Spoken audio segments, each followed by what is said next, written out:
Hello students, I hope you all are well. So today's subject is pathophysiology and topic is Alzheimer disease.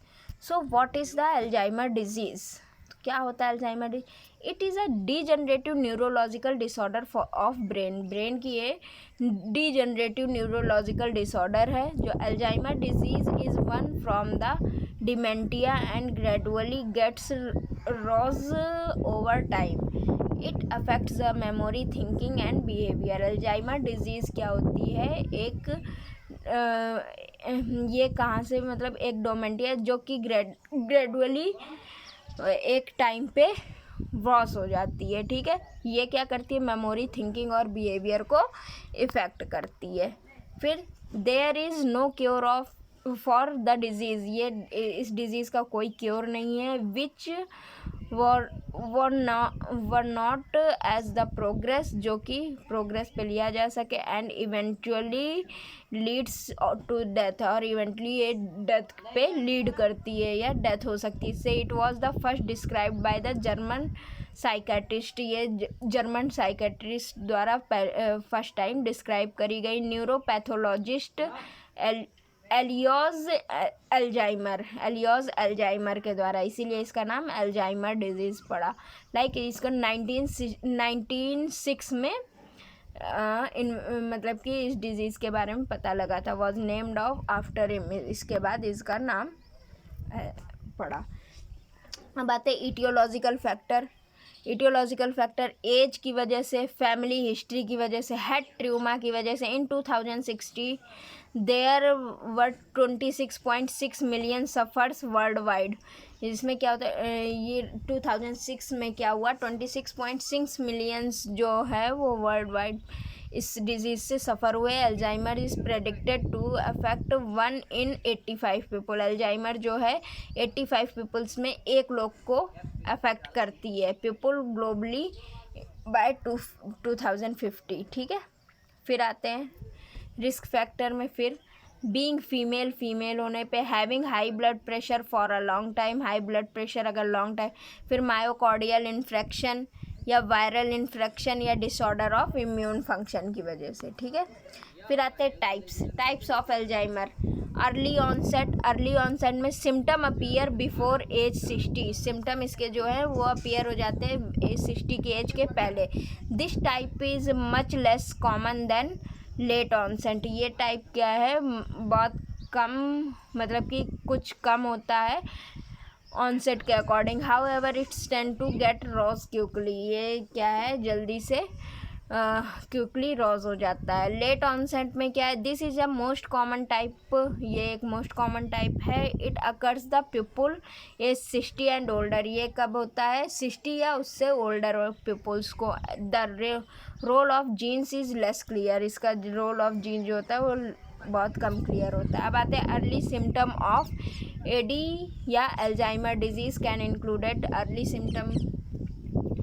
Onset के Alzheimer disease के symptom क्या है? Getting loss and familiar routes जो होते हैं वो कम हो जाते हैं या ख़त्म होने लगते हैं. लैंग्वेज में प्रॉब्लम आने लगती है. Such as trouble finding the name, such as कुछ नेम फाइंड करने में फॉर अ फैमिलियर ऑब्जेक्ट्स के. Losing the interest and things of previously enjoy. क्या होता है? फ्लैट मूड होने लगता है, या जो प्रीवियस हमने जो थिंग इंजॉय करी हैं उसको होने, मतलब कि वो उनसे इंटरेस्ट ख़त्म हो जाता है. मिसप्लेसिंग आइटम मिसप्लेस हो सकते हैं. Personality changes of loss of social skills. Personality change हो जाते हैं, सोशल स्किल्स से में लॉस हो जाता है. फिर as the Alzheimer disease become rose symptom और क्या होता है? जो मतलब कि बिकम्स रॉस में जो अल्जाइमर डिजीज़ के चेंज इन स्लीप पैटर्न में चेंज आ जाता है. Often waking up night. क्या होता है? या तो फिर पूरी नाइट मतलब कि अवेक होना पड़ जाता है या जगना पड़ जाता है. फिर delusion, depression and agitation. Delusion होने लगता है, डिप्रेशन होने लगता है, difficulty doing basic task, difficulties basic task पे such as preparing meals, choosing proper clothing and driving. Meals prepare करने में और क्लॉथिंग चूज़ करने में और ड्राइविंग करने में। Difficulty reading and writing, reading और राइटिंग में डिफ़िकल्टीज आने लगती है। Forgetting detail about current event के बारे में भूलने लगते हैं। Forgetting event of your own life, अपनी ओन लाइफ के इवेंट्स भी भूलने लगते हैं। People with the severe Alzheimer disease can no longer, severe Alzheimer disease के लिए ज़्यादा लंबे समय तक understand language, recognise family members, perform basic activity of daily living such as eating, depression and breathing. Other symptoms that are occurred included Alzheimer disease, इकोटेंसी and swallowing problem. इकोटेंसी आ जाती है या सॉलोइंग प्रॉब्लम होती है, यानी कुछ भी गुटकने में। अब आते हैं diagnosis studies, history collection, physical examination, neurological assessment and blood routine.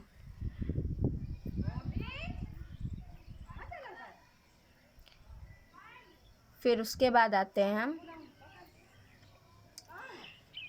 Computer tomography, यानी सीटी स्कैन कर सकते हैं डायग्नोस करने में, या मैग्नेटिक रेजोनेंस इमेजिंग यानी एमआरआई ऑफ द ब्रेन में be done. Look for the causes of dementia such as brain tumour और स्ट्रोक। ब्रेन ट्यूमर और स्ट्रोक को देखने के लिए सीटी स्कैन या एमआरआई कर सकते हैं ब्रेन का। In this early stage dementia brain image can may be normal.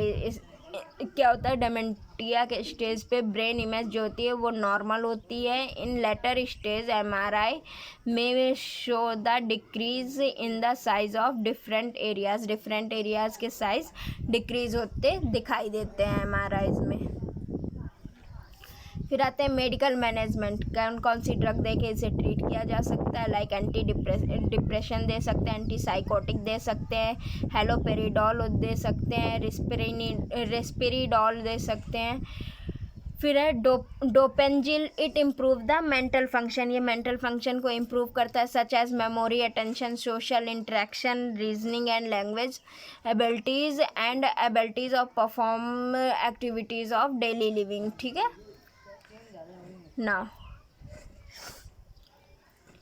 मेमेंटीन is use to treat the symptom of Alzheimer. Memantine जो है वो सिम्टम ऑफ एल्जाइमर को ट्रीट करने में यूज़ करें। It work by decreasing the abnormal activity in the brain, ये brain में abnormal activity को कम करने में हेल्प करता है या काम करता है। Memantine help people with the Alzheimer disease to think more clearly. क्या होता है, मेमेंटीन जो होता है वो क्या करता है कि अल्जाइमर डिजीज़ में पीपल्स को परफेक्ट मतलब कि मोर क्लियर सोचने के लिए या थिंक करने के लिए या परफॉर्म डेली एक्टिविटीज़ को परफॉर्म करने के लिए हेल्प करता है। But it not a cure and does not stop the progression of the disease. लेकिन ये क्या होता है, इसे ना क्योर किया जा सकता है, ना किसी भी इस डिजीज़ को किसी भी प्रोग्रेस पे भी नहीं रख सकते हैं। Now prevention, consume a low fat diet. Prevention में क्या है, लो फैट डाइट लेनी है। Reduce your intake of linoleic fat acid found buffer and dry products. ये क्या करें, लिनोलेइक एसिड को कम लेंगे या फाउंड बटर जिसमें बटर पाया जाए और डेयरी प्रोडक्ट्स भी कम लेंगे। Increase antioxidant like carotenoids, antioxidants को इंक्रीज़ करेंगे लाइक कैरोटीनॉइड्स हो गया, vitamin E, vitamin C by eating plenty of the darkly coloured fruits, और डार्कली कलर के जो फ्रूट्स होंगे उन्हें और वेजिटेबल्स को ज़्यादा लेंगे। Maintain the normal blood pressure, normal blood pressure को मेंटेन करेंगे। Stay mentally and socially active through out your life, अपनी मतलब कि एक्टिव लाइफ में मेंटली और सोशल एक्टिव लाइफ में स्टे करना चाहिए या स्टे करने लगना चाहिए। अवॉइड इंजरीज़ को अवॉइड करना चाहिए। अब आते हैं कॉम्प्लिकेशंस। क्या क्या कॉम्प्लिकेशंस आते हैं? बेड सोर्स होने लगते हैं। लॉस ऑफ मसल फंक्शंस में कमी आने लगती है। That make you unable to move your joints, जिससे क्या होता है आपके जॉइंट्स को मूव करने में दिक्कत होती है। Infection such as urinary tract infection हो सकता है। Other complication related to immobility, falls and broken bones मतलब कि ब्रोक हो जाती है, टूट जाती है। हार्मफुल और वायलेंट बिहेवियर हो जाता है टूवर्ड्स सेल्फ, खुद के प्रति और अदर के प्रति। Loss of ability to the function और केयर फॉर सेल्फ, मतलब फंक्शन करने की एबिलिटी जो होती है वो कम हो जाती है और खुद की केयर करने की एबिलिटी भी कम हो जाती है। Loss of ability to interact करने की एबिलिटी कम होती है। मेलन्यूट्रिशन एंड डिहाइड्रेशन हो जाता है और मेलन्यूट्रिशन हो जाता है। Okay, thank you.